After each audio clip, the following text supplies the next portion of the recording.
Good morning, everyone. I'm back in the comforts of my home and home alone. Yes, for the next couple of days. I said that. I should never say that out loud. Poor Gus is laying over there, a little bit knocked out because I ended up giving him a pain pill for the dogs. Because I think he sprained his leg again. Now he's got that toenail gone. That's still healing. And the sprained leg. He was wincing pretty bad. I don't believe it's broken because he let me mess with it more than a broken leg would allow. So, but he's over there relaxing now. And yeah, 2 3 days I won't let him go on the run now, so we'll see how it works out. Huh, Gus? He's listening. Are you listening? Yeah. Huh? How you feeling? A little better? Huh? Yeah, he was completely knocked out for a while there, so I know the medicine's working.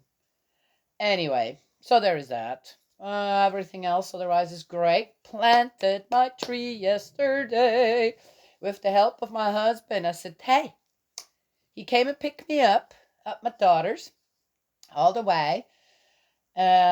way there, and spent the night. And then we left early in the morning together on Saturday. Had a great trip back. He tends to get sleepy while driving, and I think I just about talked his head off. And he says, no, you did a great job. And suddenly we were already in Hazard. So we're already in Hazard? Oh, wow, that went quick. Anyway, good conversation, this, that. So nice trip home. Got here, and then the next day, he went and checked our water. The spring was completely full, so almost filled our tank. So we got lots of water, woo, woo, woo, woo, woo, which is great. And he helped me plant the tree. I asked, I said, will you help me plant the tree? And I said, we're going to plant it right here. He never said anything. He said, oh, looks like a good spot. So we planted the tree together. So uh, that mulberry tree. And it needed to be planted, I could tell on the roots. So hopefully we didn't plant it too late. Ah, yes, yes, yes. I came home. Everybody was fine. My cat, Juniper, she she's just been hanging on me. Oh, she's sleeping right over there now, but it was just a meow, meow, meow for 2 days now. Meow, meow.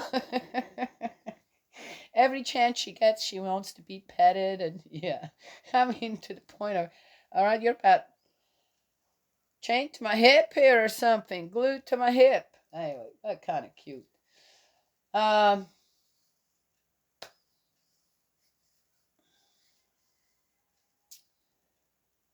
ugh, so much I would like to talk about all these different things, and once again,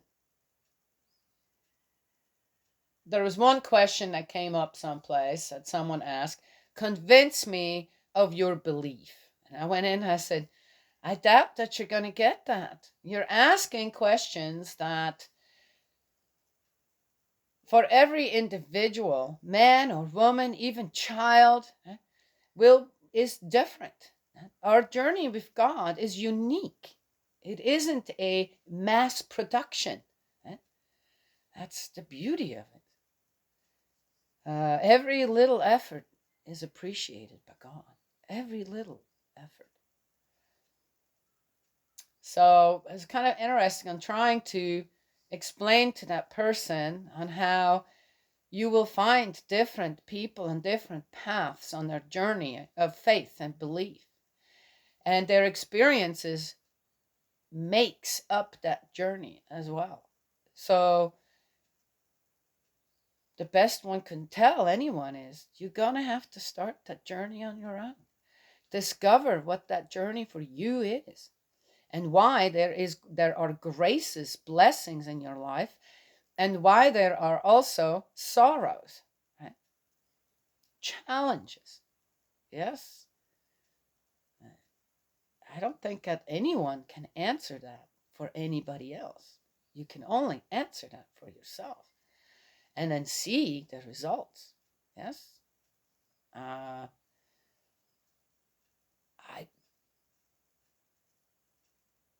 Again, I can only speak for myself. The results in my life through the efforts that I made, the beliefs that I come to believe, the faith to have, the faith that I've come to have, right, for in the second coming that I believe is true parents and the blessing. Yes, I can't. This can't relate to anyone else, only to me. It cannot even relate to my husband or my children. It's only me. The efforts, though, they do what? They ripple out. Yes? Beautiful ripples. Yeah? You ever notice that when you do throw a rock just right and it ripples in a circle? Yes? On how completely balanced and even the ripples are? Okay, just saying. Right? Yes? Oh. Cause and effect, they call it in the divine principle. All right. Let's get going here.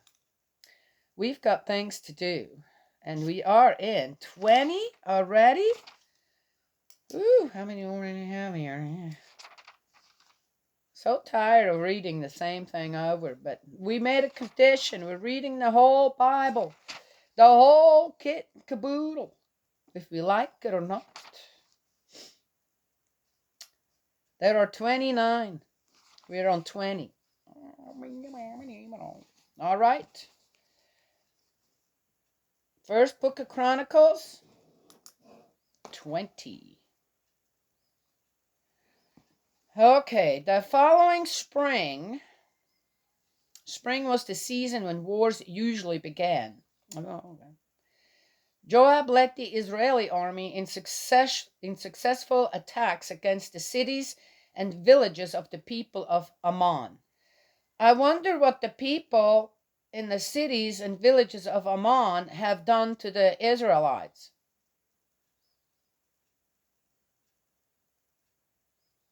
It doesn't say the Israeli army is attacking another army. They're attacking what? After destroying them, he laid siege to Rabbah and conquered it. Meanwhile, David had stayed in Jerusalem. When David arrived on the scene, he removed the crown from the head of King Milcom of Rabbah and placed it upon his own head. It was made of gold inlaid with gems and weighed 75 pounds. Oh, David didn't have his own crown? 75 pounds. Okay, all right. Guys, just listen to this. It was made of gold inlaid with gems and weighed 75 pounds. That's 1.5 bags of feed. Now, we get them by 50-pound bags feed.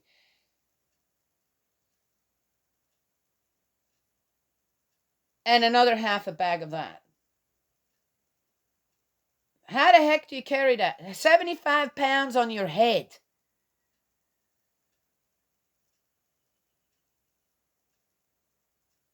How is that possible? I'd like to see that. I do know that I went. That brings that back to. I don't know how heavy they were. Maybe I'll go and find out. Is it possible to have 75 pounds of gold all on your head and on a crown, as a crown? There was a show in, what was it called? Something Babylon? In San Francisco, where you could go and they had the show and they wore these huge hats. They couldn't walk with those hats. They had to be rolled in on something, right? Yeah. So huge hats, and that was kind of their trademark there. Huh? That was pretty fantastic. I wonder how much they weighed. 75 pounds on your neck. I mean, pushing down on your neck.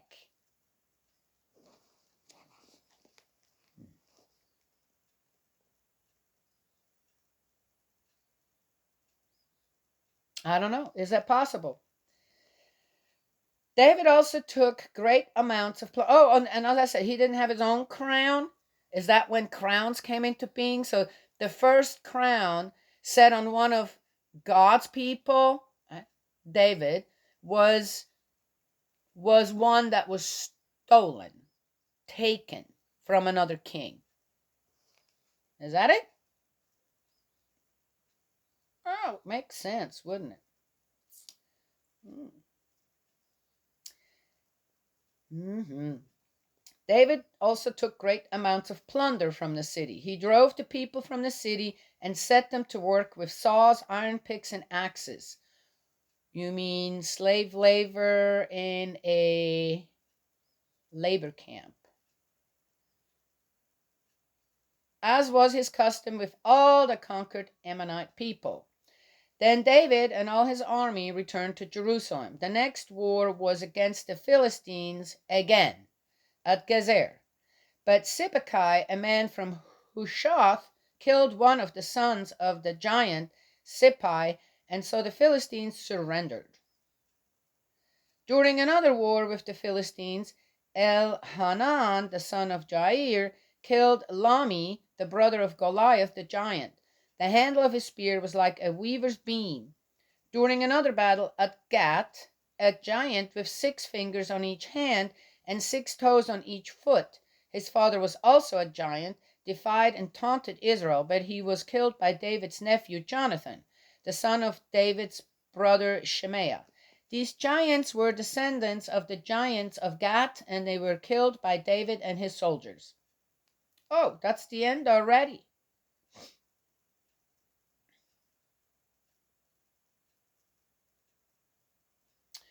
I wonder if these giants were like the 75-pound crown.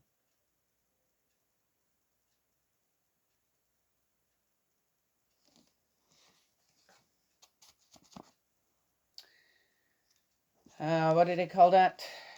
Exaggerated. I don't know. I wasn't there. Yeah.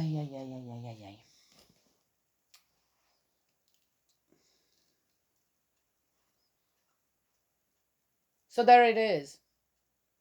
Oh, but we didn't read about the giants in the time before with David's stuff. So that was something new, right?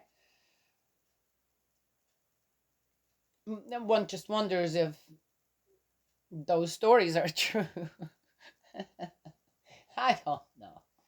We're just reading the Bible. Seems like in this little passage, God was not mentioned once, right? Yes? Maybe we need to go. Was God mentioned the time before? Can't remember. History. It's interesting to study history of different countries. And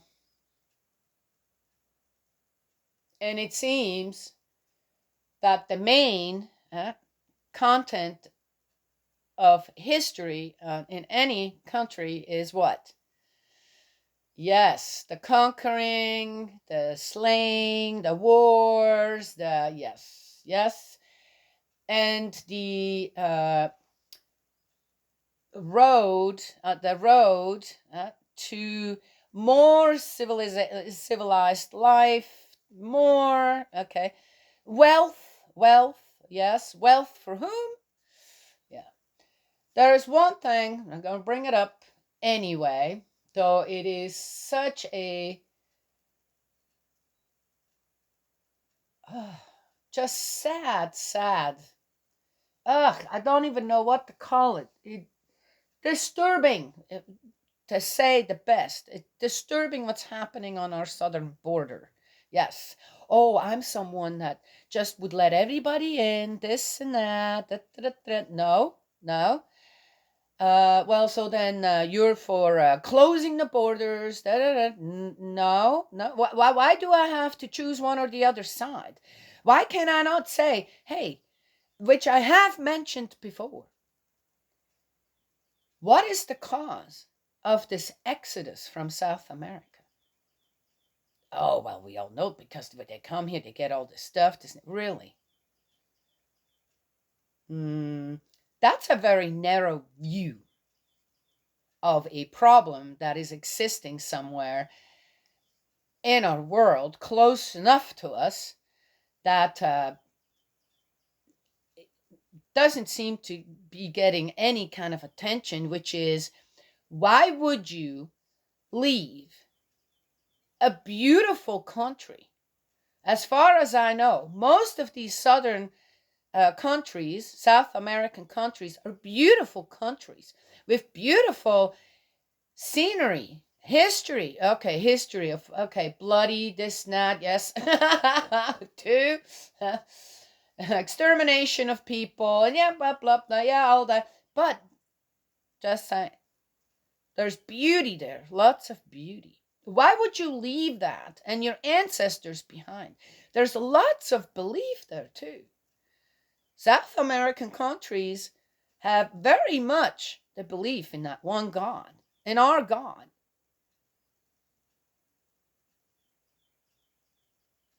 Yet, they want to leave their place of origin.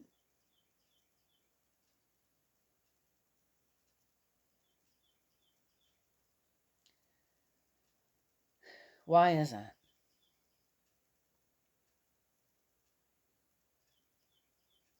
What's going on? And why are we not paying attention to that? Well, that's their problem down there. This, uh-huh. Why don't we say the same thing about when the wars are starting everywhere? Well, that's not our problem. It seems we want to be a part of that. As soon as there is something to gain in another country, on another continent, then the help is there, right? In a constructive way, after not. That's the sad thing again, the disturbing thing. Yet here, where one has to say these people are coming in here by the millions, yes, by the millions. Millions is still $1 million may not be a whole lot anymore, though for some people I bet you it is, if you know how to household with it. But here these people are coming in the millions. And most of them, have no doubt, at least, okay, what, 80%, 90% are good people. They're not bad people. They're good people.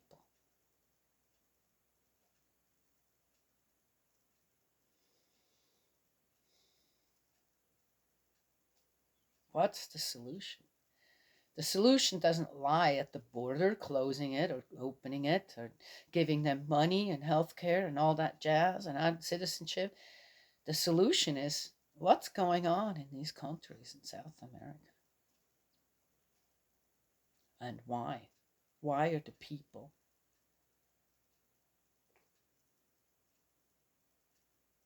all leaving their homes, their traditions, their heritage, their beautiful countries?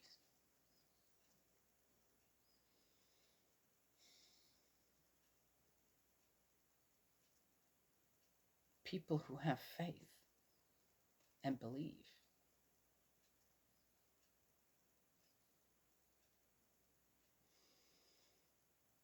If one were to, and I have done some studying on why that is, and it's out there. People have made the studies. People have gone to check out what's going on. But it's not getting any notice. And the reason it's not getting any notice, because we would literally give a helping hand. We would literally, right, not gain anything from it.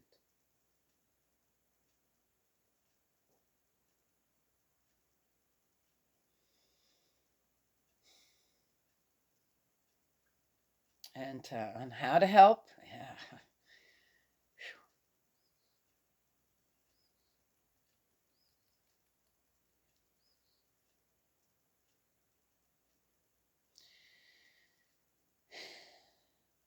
I think one thing that we all know is a major problem everywhere around the world is drugs and human trafficking and weapons.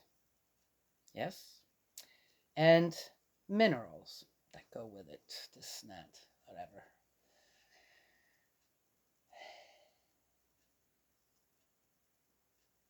How to combat that? Hmm. Brings me to the opium wars in China, right? When that happened, yeah. Where it was literally the common people who wanted it, needed it, eventually needed it, wanted it, and it's an interesting. It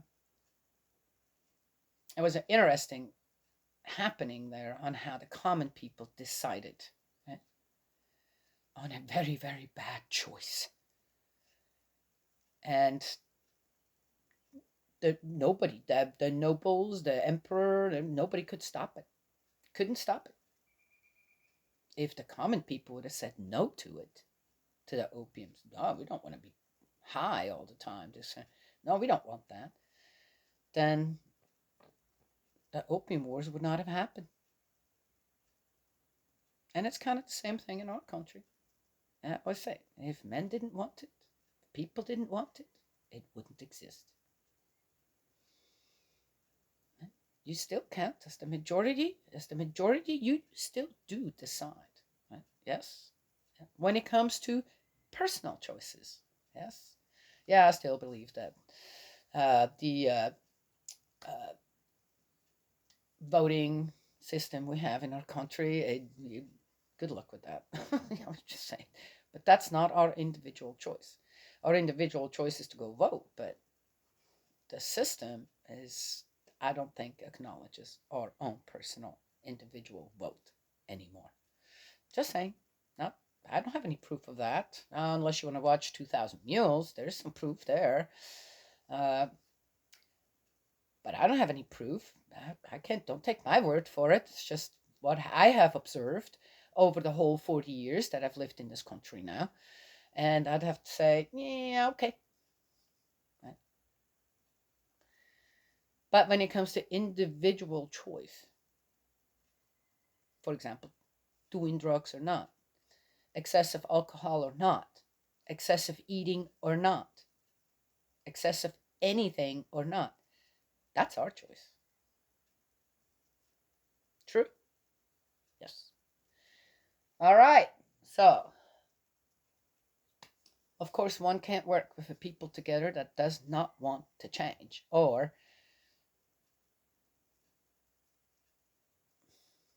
yes. Right? One more time, real quick, I like to bring up. I didn't hear about that for a long time because, as I said, I don't really look at anything anymore, very little, and just it comes up in conversation with other people. There was one person that killed a person that came from South America into this country, I guess with some bad intentions, one person, and killed an American, a woman. And from the little that then okay, let's see what this was about. I guess a he, was called a monster. Uh-huh. Okay. So is the monster part because he's an undocumented, illegal alien in this country, or because of the crime that he committed? Because I don't see people getting hyped up like that over every murder that someone commits in our country. Why is that?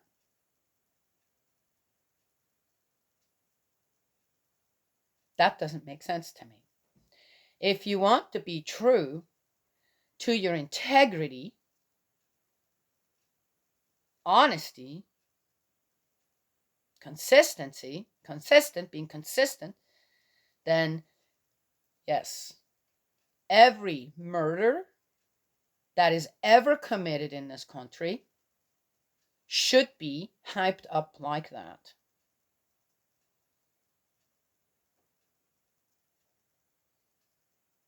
Don't you think?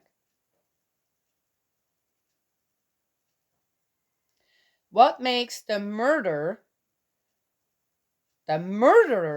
from another country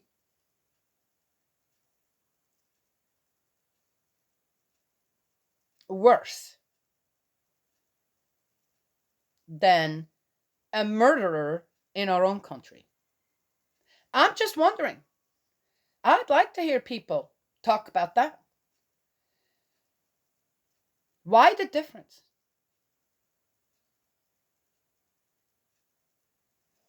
So again,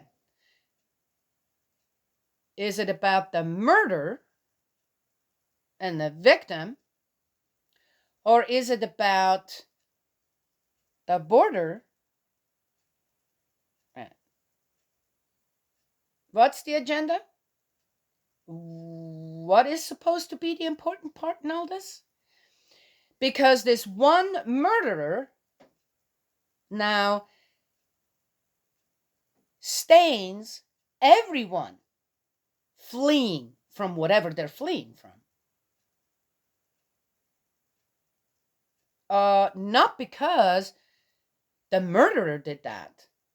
It's because the people who are expressing that murder in the way they are in our own country, our own people. You see what's wrong with this?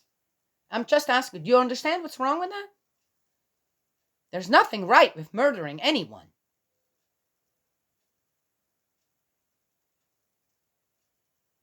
But there's also nothing right with inflicting guilt on a people because of a murderer that came out of their midst. Yeah, see? Okay. All right. That's what I want to share this morning. Again, yes, I get it. Why do I have to think the way I do? Start your journey with God. Truly start that journey. Your own individual journey.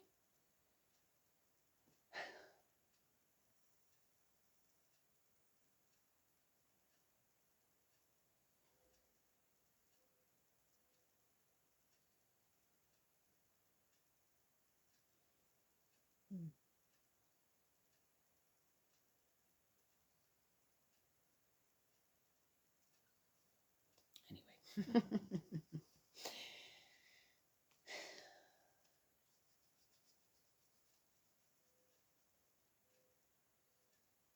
I don't want to constantly sound like I'm just admonishing everything, or I'm how do you say, feel like I have to teach people like children, to understand God's heart for all mankind, and the spirits, all them spirits in spirit world, still looking for guidance as well. Yes. Again, what I could just live my life nice and easy and happy with God's love in my heart and His love, my love in God's heart, and be done with it. But I have children, grandchildren. I have ancestors. I have descendants, hopefully going on and on and on for a long time, that I would love for them to be able to experience the world how I experience it, with this absolute passion and compassion for it. Do you know what I mean? So I can't just stay in my own little corner in a way. Yes.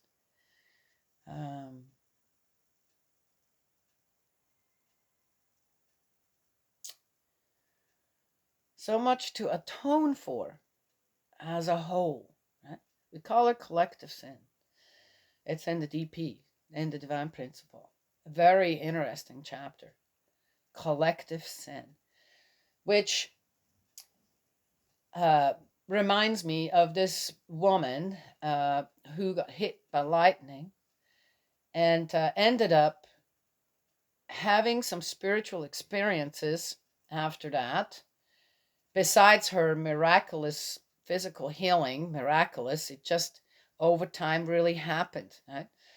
And she even had more children, which she said will never happen again, but she did. And she had these experiences while I guess she was in a coma, this and that, in spirit world with the 10 Commandments. And it was interesting on how what explanations she was given, the meaning of the 10 Commandments when it came to in the world today. I'll give you one example of it, which was adultery. If, as a collective sin, if a couple has problems, and not talking about severe problems of abuse, physical abuse, even psychological abuse. Okay, not talking about that. I'm talking a couple has some problems, and they are getting some help from outsiders or talk to friends or family, and the family encourages the separation, divorce, right? Yes, that's a sin. That's considered or aiding someone to cheat, right? Not themselves are not cheating, but they're aiding somebody else, helping somebody else to cheat on their spouse, for example, or knowing about it even and not saying anything, accepting the behavior, is as if that person, that those people are committing adultery themselves. Interesting, huh? Ah, I thought it was. Anyway, collective sin. Very interesting concept. So, there is that. Anyway, that's all I have to share this morning.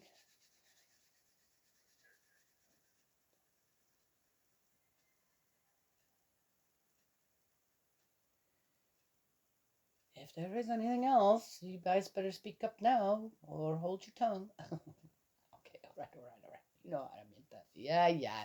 You and your sayings. Oh.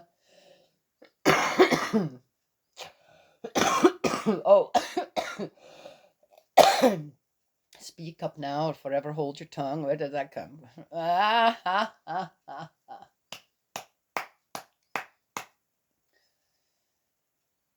All right. Well, okay. Let's leave it at that. God's love and blessings always. May He protect you. And I will talk to you another time.